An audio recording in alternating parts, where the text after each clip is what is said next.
Hello guys, நான் தான் உங்கள் மதுரை ஆள் சிங். இந்த வீடியோவில் நான் பார்க்க போகிறீங்கன்னா பார்த்தீங்கன்னா கம்மா நிரம்பி தண்ணி நிறையா போய்கிட்டு இருக்குது. பார்த்தீங்கன்னா அதில் மீன்லாம் கிடக்கு. நான் கீழே போயிட்டு அந்த மீனை காட்டுறேன் எப்படின்ட்டு. காய்ஸ், கீழே இறங்கிட்டேன். பார்த்தீங்கன்னா அப்படியே உள்ள தண்ணிக்குள்ளே போய்கிட்டு இருக்கேன். வாங்க என்ன மீன் பார்க்கலாம். பார்த்தீங்கன்னா அந்த ஒரு மீன் கிடந்துச்சு. இன்னும் இதுதான் அந்த மீன். பாருங்க எவ்வளோ ஸ்பீடாக போய்கிட்டு இருக்கு. ஒரு கண்ணாடி கண்டை அப்படியே அதுக்குள்ளே விட்டுருவோம்.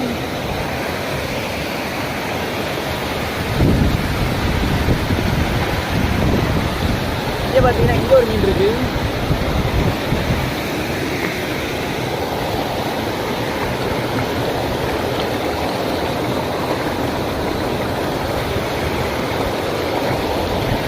பார்த்தீங்கன்னா ஒரு விரால் மீன் ஒன்று, இங்கே ஒன்று.